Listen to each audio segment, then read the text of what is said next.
Bonjour à tous, bienvenue dans Dimanche en politique. Le retour des vacances, c'est aussi le retour de l'épidémie de Covid-19. On commençait tout juste à l'oublier. Eh bien, elle s'invite encore dans notre quotidien avec le masque de nouveau obligatoire à l'école et parfois dans les lieux publics. Les chiffres de ces derniers jours nous rappellent que le virus est toujours là. Il circule même activement dans notre région. Alors comment l'expliquer et notre système de soins est-il en mesure de l'affronter? Le directeur de l'Agence régionale de santé des Pays de la Loire, Jean-Jacques Coiplet, est dans Dimanche en politique.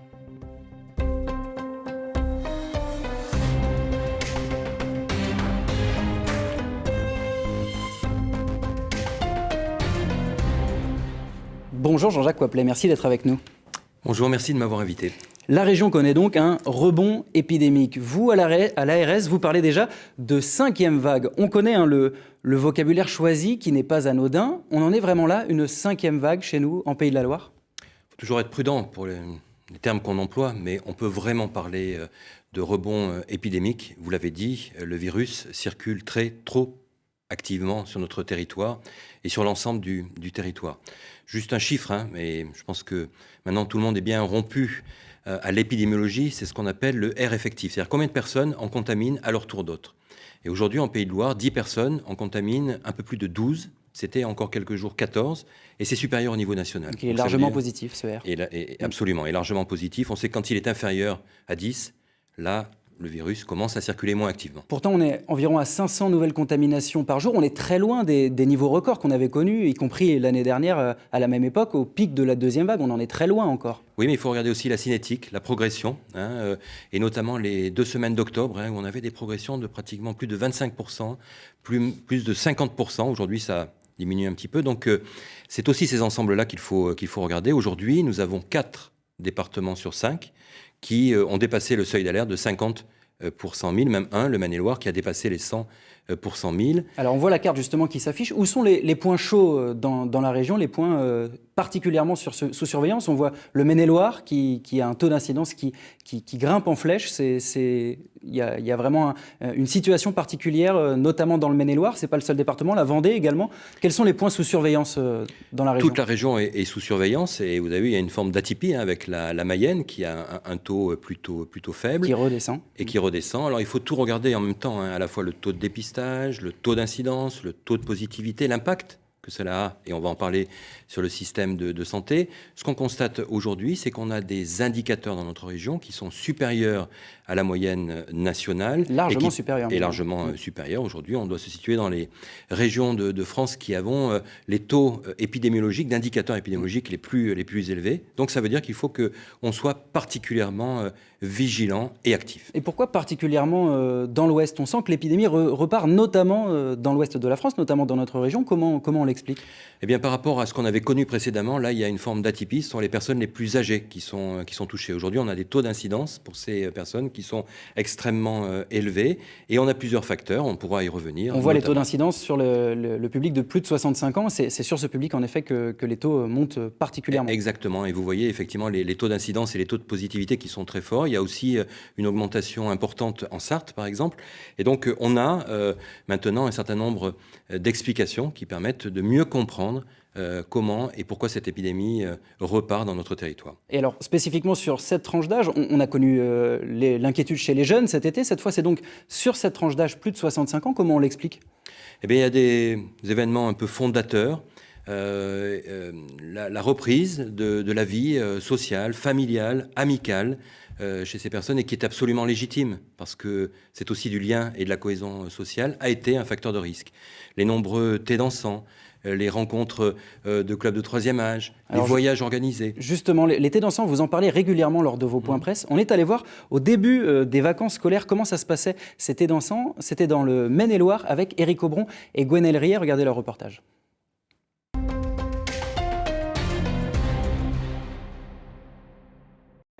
L'établissement a beau être perdu en pleine nature, la foule est bien là, venue de tout le département et même au-delà. À l'entrée, le pass sanitaire est évidemment contrôlé, une pièce d'identité est également demandée, au cas où. On vérifie de toute façon tout ce qu'on peut vérifier, et puis après il y a toujours des gens que ça offusque, toujours des gens que...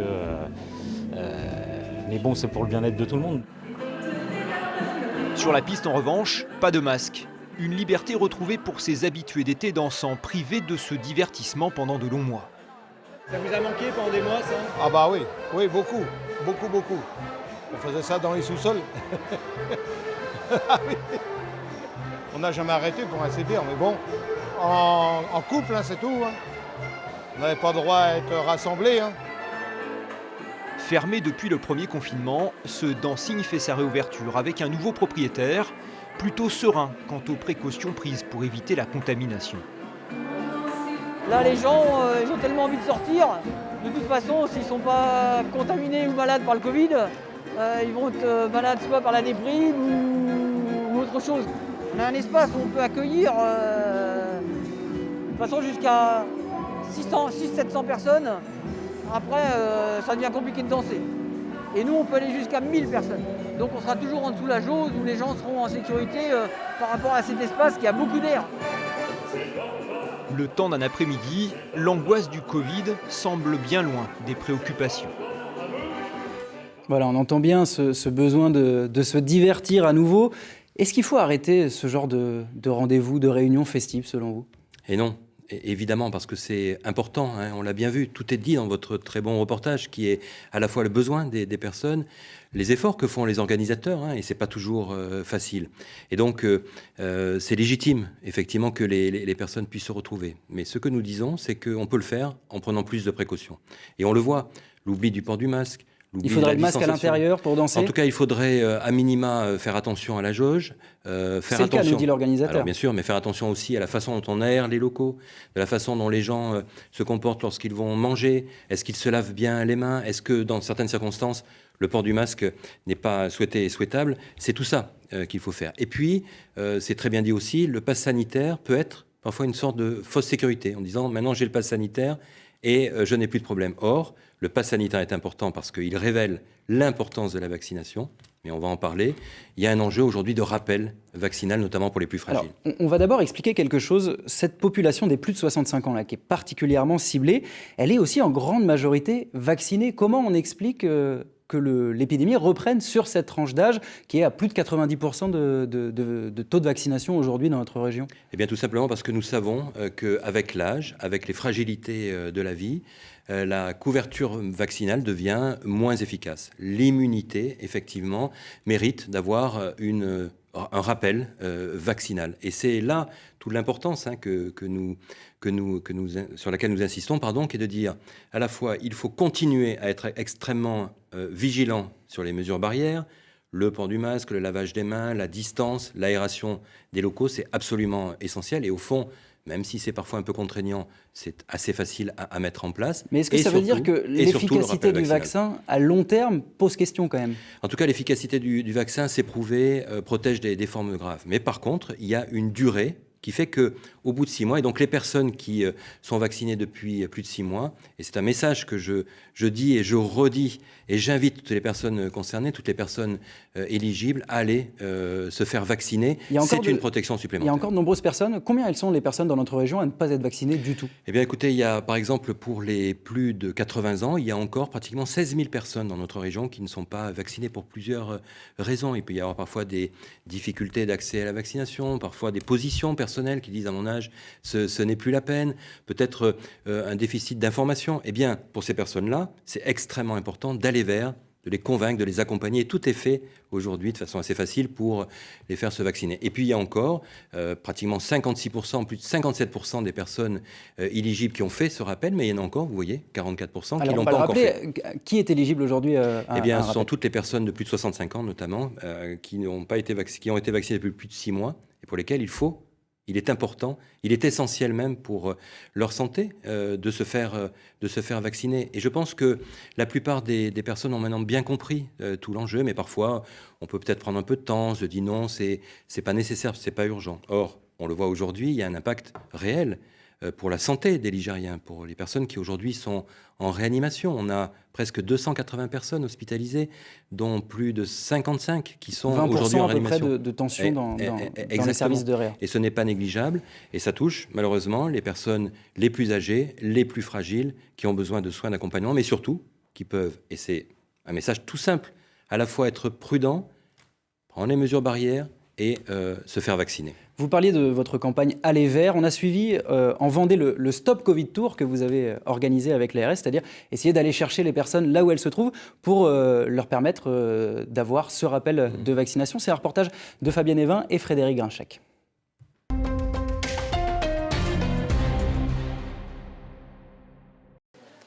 Au hall de la Roche-sur-Yon, chacun porte le masque, une obligation bien respectée. Pourtant, le taux de contamination en Vendée se dégrade nettement, alors même que 85% de la population a reçu ses 2 doses de vaccin. Le fait d'être vacciné relâche peut-être nos comportements de protection en fait. Oui, j'en ai un là. On en remettra, que voulez-vous y faire? C'est comme ça s'il faut, mais dire qu'il y a tellement de gens qui ont abusé aussi, c'est toujours pareil. Hein. Puis en plus, c'est les vacances scolaires. Alors, dans 15 jours, qu'est-ce qui va arriver?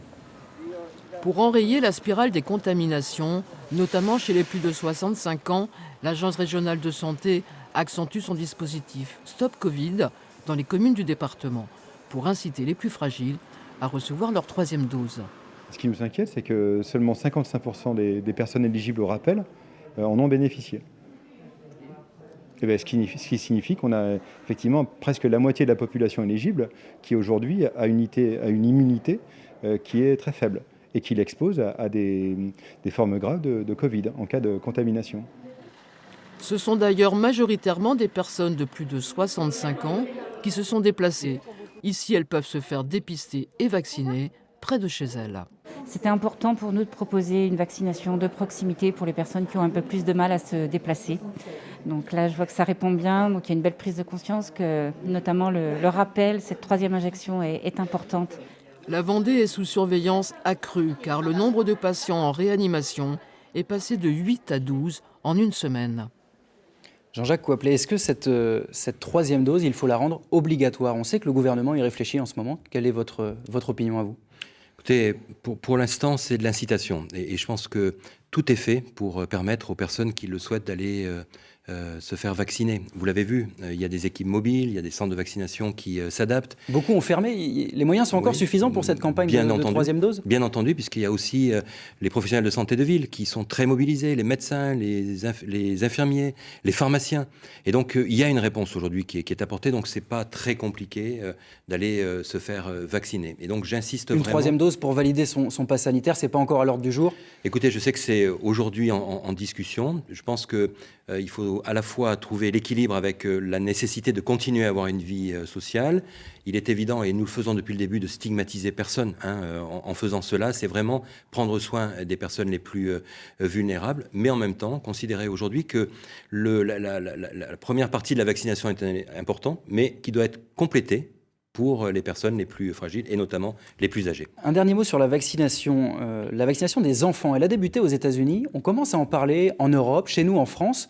Est-ce qu'on va y venir, nous aussi, vacciner les enfants à partir de 5 ans? Je ne sais pas. On a déjà, je pense, à cibler, à prioriser, à aller vers celles et ceux qui sont les plus fragiles. Je pense aux personnes âgées, aux personnes précaires, aux personnes avec des pathologies associées. Donc c'est ça notre cible, et ça a plutôt bien marché. Aujourd'hui, sachez quand même que près de 78% de la population ligérienne, et c'est un des meilleurs taux de France, est vacciné, un schéma vaccinal complet par rapport à 75% au niveau national. Mais il reste encore des personnes cibles, des personnes fragiles, des personnes vulnérables, et je pense qu'il faut d'abord aller vers ces personnes. Parfois on dit c'est un peu le dernier niveau, mais il est absolument essentiel parce que ce sont des personnes qui, si elles sont touchées, et malgré la vaccination, et notamment celles qui ont besoin d'un rappel, peuvent être exposées à des risques de santé importants. On parlait des enfants. L'autre actualité qui les concerne directement, c'est le retour du masque à l'école dès demain. Ce sera le cas partout dans la région, sauf en Mayenne. Là-bas, les écoliers peuvent enfin l'enlever car le taux d'incidence est redescendu en dessous des 50 cas pour 100 000 habitants. Alors certains parents d'élèves, certains enseignants nous disent on n'y comprend plus rien, cet effet yo-yo, on le met, on l'enlève, c'est beaucoup trop compliqué. Qu'est-ce que vous leur répondez aujourd'hui ? Je sais que pour certains, ça peut être compliqué. Maintenant, je pense que la population a plutôt bien intégré ce port du masque comme une mesure de protection, tant pour les enseignants que pour les enfants. Et donc c'est une mesure de protection supplémentaire. C'est vrai que le risque est un peu moins grand quand même que c'est pour ce que disent les plus parents, âgés. Ils disent que c'est pas une population qui est particulièrement contagieuse, alors pourquoi les cibler et commencer par les enfants? Évidemment, mais c'est aussi des lieux de forte interaction sociale, de lien entre les enfants et leurs aînés, des aînés avec les enfants ou les petits-enfants. Et donc c'est important aussi que tout le monde contribue et se protège, y compris les enfants. Le masque, il est redevenu obligatoire également dans certains lieux recevant du public, en plus du pass sanitaire, c'est vrai, dans le Pays de Ré, à Ancenis, à Châteaubriand. Est-ce qu'on se dirige vers un hiver où il va falloir remettre le masque un petit peu partout ? On va voir, parce que vous avez bien compris que les mesures, elles sont aussi adaptées à l'évolution de l'épidémiologie. Et donc, il n'y a jamais de décision qui soit définitive. Alors, certains vont dire c'est du yo-yo, d'autres disent plutôt, comme moi je le fais, c'est plutôt de l'adaptation à la situation épidémique. Là, on voit le concert de Gaëtan Roussel cette semaine, où le public était masqué au début, après, les masques tombent assez rapidement quand même. Et oui, c'est effectivement parfois un peu délicat de continuer à faire ces efforts-là qui sont pourtant indispensables. À côté du masque, il y a d'autres mesures. On a parlé des espaces clos. C'est important à un moment donné qu'on puisse porter le masque dans ces endroits-là, mais qu'on puisse aussi aérer, qu'on puisse aussi se laver les mains, qu'on puisse faire simplement attention. Moi, je pense que ce sont des mesures toutes simples. On peut comprendre que pour certains, c'est un peu long, mais vraiment, il n'y a pas d'autre réponse aujourd'hui que se protéger, protéger les autres et se vacciner. D'autant que vous parlez des gestes barrières, ils sont bien sûr utiles aussi pour les autres virus saisonniers qui vous inquiètent également. Il n'y a pas que le Covid, d'autres virus reviennent, ils étaient moins présents l'hiver dernier, ils reviennent en force, notamment la bronchiolite. Est-ce qu'il y a un risque d'effet cocktail cet hiver avec le retour de ces virus hivernaux? En tout cas, on le constate, que ce soit la bronchiolite, puisqu'on est passé en phase épidémique. Qu'est-ce que ça veut dire concrètement ? Ça veut dire qu'aujourd'hui, par exemple, il y a 25% de passages, plus 25% de passages aux urgences liés à la bronchiolite. Ça veut dire aujourd'hui que quand on regarde les personnes qui vont aux urgences, il y en a 15%. Toute la France est au seuil épidémique, sauf la Corse pour le moment. Exactement. Et donc toute la France est passée à un seuil épidémique, mais plus en amont. Et comment on gère concrètement dans les centres hospitaliers ?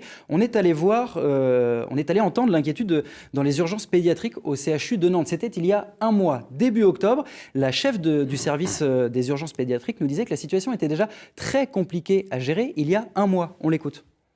Il y aura des conséquences d'engorgement avec un taux d'afflux qui est déjà très important. Et là, début octobre, on est déjà sur des chiffres de passage qui sont plutôt nos chiffres du mois de décembre.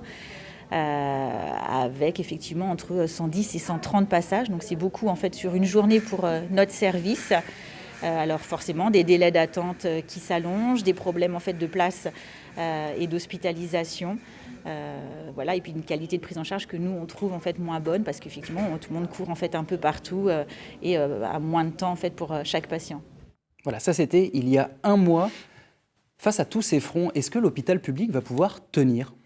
L'hôpital public tient toujours, et même si c'est difficile pour lui, il est au rendez-vous. Il n'est pas seul, parce qu'il y a aussi les professionnels de santé libéraux qui ont aussi un rôle absolument majeur. Il y a le lien ville-hôpital qui doit être également une réponse. Vous avez vu la question de la bronchiolite, il y a aussi la grippe, et puis vous le savez désormais, on peut se faire vacciner depuis le 18 octobre, effectivement, à la fois pour la grippe et la Covid. On peut même le faire sur un bras respectif et au même moment. Le vaccin contre la grippe est aussi une mesure de protection. Et vous le voyez finalement, les mesures barrières, l'attention qu'on doit porter, il est aussi profitable pour les enfants, pour les jeunes enfants. C'est-à-dire que le fait de faire attention, de ne pas aller dans des endroits avec un jeune bébé où il y a beaucoup de monde, de faire attention aux interactions sociales ou familiales, c'est aussi un élément de prévention. Et ça nous concerne toutes et tous. Ça, c'est de la prévention. Une fois qu'on a dit ça, au sein de ce service, là, par exemple, des urgences pédiatriques et au-delà, au sein de l'hôpital public, on a beaucoup parlé des fermetures de lits, avec ce chiffre avancé par le Conseil scientifique à l'échelle nationale, 20% des lits fermés par manque de personnel. Olivier Véran a dit que c'était moins.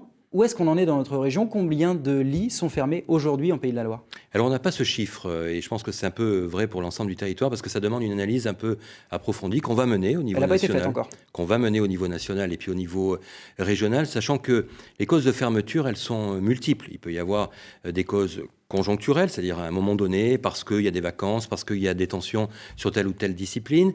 Il peut y avoir aussi des évolutions capacitaires. Il faut bien parler parcours de vie, de santé et de soins, avant de parler des lits. Parce que parfois, on a besoin aussi, et ça correspond à des attentes et des besoins, de transformer des lits d'hospitalisation complète en places ambulatoires, c'est-à-dire avec des séjours hospitaliers un peu plus courts. Et donc, les raisons sont multiples. Donc, on va faire cette analyse. Je lisais avec attention les propos du président national de la Fédération hospitalière de France, qui, lui, disait, selon lui, en moyenne, c'est entre 5 et 10%. Donc on est un peu loin. Plus proche de la réalité chez nous. Vraisemblablement. Et donc on va voir ce que ça va donner pour les Pays de Loire. Est-ce qu'on fini avec cette logique de fermeture de lits? Olivier Véran dit qu'il faut inverser la vapeur. Est-ce qu'on dit aujourd'hui les fermetures de lits, c'est terminé? En tout cas, il n'y a pas de logique de fermeture de lits. Ce que je suis en train d'expliquer, c'est que l'hôpital moderne s'adapte aussi à une réponse qui est plus fluide et qui nécessite aussi de voir ce qui se passe en matière de prévention et en matière de retour aussi à la maison. Le lien ville-hôpital, la question de la réponse en ambulatoire, en étant vigilant aussi sur le fait qu'il peut y avoir des territoires ou des circonstances, parce qu'une population plus précaire, plus âgée, où on a besoin de préserver des lits. Juste un élément, en matière de réponse pour les enfants, eh bien, par exemple, l'ARS, avec l'hôpital de Saint-Nazaire, a créé, donc pas fermé, créé 10 lits supplémentaires pour des enfants touchés par des problématiques de pédopsychiatrie. Donc on voit bien qu'on s'adapte à la réponse. Bruno Retailleau, cette semaine, reprochait la gestion bureaucratique de l'hôpital public. Anne Hidalgo demande la suppression des ARS qui ont une logique comptable. Qu'est-ce que vous répondez à ces accusations? Écoutez, moi je me base déjà sur un sondage qui nous a fait plaisir par rapport aux ARS au niveau national, qui montre que désormais 80% de la population connaît l'ARS. Et parmi ces 80%, 56% ont plutôt une opinion favorable. Et donc moi, ce que je dis, c'est que depuis le début de la crise, eh bien, nous essayons, et on le fait avec beaucoup d'humilité, d'incarner une agence régionale de la santé qui soit humaine, de proximité, au service de la santé des Ligériens. On va prendre un exemple très précis, celui de l'hôpital de Laval. Les urgences seront fermées une nouvelle fois cette nuit. C'était le cas plusieurs soirs dans la semaine. Le service, il fonctionne avec un tiers de ses effectifs. Le personnel est en grève illimitée depuis un mois. On va écouter ce qu'en dit la chef de service des urgences, Caroline Brémaud. Écoutez. Je trouve que c'est de ma responsabilité de défendre mes équipes, de défendre l'offre de soins à la population. Et au-delà de mon statut de médecin, au-delà de mon statut de chef de service, je suis un citoyen. Et c'est un devoir de citoyen de se mobiliser pour protéger notre droit et notre accès à la santé. Voilà, j'ajoute vendredi, le maire de Laval, Florian Bercot, le député Guillaume Garot ont demandé un plan d'urgence avec mobilisation effective de la réserve sanitaire et des renforts régionaux. Qu'est-ce que vous leur répondez ? Eh bien que nous faisons feu de tout bois aux côtés des hospitaliers. Il faut leur rendre hommage parce qu'effectivement leurs conditions sont difficiles. Moi, je n'ai pas la capacité de forcer des médecins à s'installer sur tel ou tel secteur, mais par contre à tout mettre en œuvre pour aider. Donc il y a déjà eu appel à la réserve sanitaire, il y a la solidarité. Sur le terrain, on dit que ça manque à... Il y a la solidarité avec les autres établissements et puis surtout il faut rassurer la population parce que même lorsqu'il y a des situations conjoncturellement difficiles, la sécurité, en tout cas les équipes et tout l'écosystème santé fait en sorte que la sécurité, la qualité soit assurée. Un médiateur a été nommé. Quel va être son rôle ? Eh bien, le médiateur, il va avoir, à la demande du gouvernement, comme mission principale, et c'est extrêmement important, de pouvoir accompagner à la coopération. Je pense qu'aujourd'hui, les acteurs de Mayenne sont prêts, et notamment, je pense aux établissements de santé, à travailler ensemble, grâce à des équipes mutualisées, grâce Mais avec à quels une moyens, réponse. Jean-Jacques Poipelet ? Il y a un Ségur de la santé, on parle de 793 millions débloqués en Pays de la Loire. Concrètement, il va y avoir de l'argent à Laval, pour l'hôpital de Laval ? Combien ? Il va y avoir des crédits importants. Alors, je ne vais pas vous en parler aujourd'hui parce que les annonces gouvernementales pour les Pays de Loire vont être dans quelques jours. Et donc, on réservera la primeur pendant cette semaine-là. Mais il va y avoir des crédits pour accompagner à la modernisation des établissements de santé de Mayenne comme de l'ensemble du territoire. C'est inédit. Avec un effort particulier quand même sur la Mayenne ? C'est inédit et avec un effort particulier pour la Mayenne. Je vous le dis, on est extrêmement attentif à faire en sorte que les conditions de travail, l'accompagnement des soignants, à qui il faut une fois de plus rendre hommage parce qu'ils travaillent dans des conditions difficiles, puissent être entendus, écoutés et soutenus. En tout cas, c'est l'enjeu, l'ambition de l'Agence régionale de la santé avec l'ensemble des acteurs du système de santé de notre territoire. D'autant qu'il y a d'autres points de tension. On va parler très rapidement, parce que l'émission touche presque à sa fin. La maternité de Mayenne, la situation là-bas, là aussi, est très critique. On manque de gynécologues, on manque aussi d'anesthésistes. La maternité a failli fermer ses portes au mois d'octobre. Alors une situation d'urgence a été trouvée sur le long terme. Est-ce que vous pouvez nous assurer que cette maternité ne va pas fermer ? Et quelles solutions ont été trouvées ? Je l'ai toujours dit, et ça a été rappelé au plus haut niveau, il n'y a pas de volonté de fermer la maternité et au contraire de la soutenir et de permettre à ce que les femmes, les parturientes et leurs proches puissent avoir une réponse de qualité et de proximité. Donc nous mettons tout en œuvre. Il y a effectivement parfois des difficultés. En tout cas, c'est pas une question de poste, c'est une question d'attractivité, de maintien, d'accompagnement et aussi de coopération. Je pense qu'un des enjeux extrêmement importants pour ce territoire, mais dans beaucoup d'autres, c'est de maintenir et d'amplifier la coopération entre les établissements. Un mot également au sujet du centre hospitalier du Nord-Mayenne. Là-bas, le transfert de 2 services, chirurgie et soins continus, vers l'hôpital de Laval. Il y a 35 km d'écart entre les deux. Vous avez dit, ce n'est plus gravé dans le marbre. Vous avez entendu la colère sur le terrain, à la fois des soignants, des manifestants qui étaient mobilisés encore ces derniers jours? Mais on est évidemment à l'écoute. Et une des missions de ce médiateur, qui va arriver très prochainement en Mayenne, c'est justement d'accompagner concrètement les mesures de coopération entre les 2 établissements, les mesures de coopération au sein du groupement hospitalier territoire sur l'ensemble du département, mais aussi le lien avec la ville, les acteurs du médico-social, les usagers.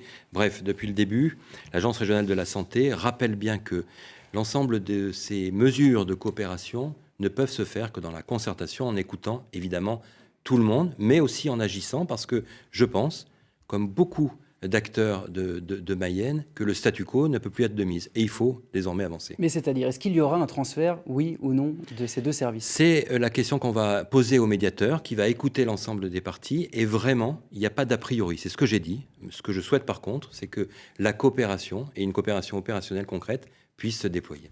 Un mot très rapidement à Cholet sur le centre hospitalier qui s'apprête là aussi à fermer l'un de ses services en psychiatrie, faute de personnel. En quelques mots, là aussi, où est-ce qu'on en est? Eh bien, j'ai demandé un plan d'action au chef d'établissement avec la communauté médicale.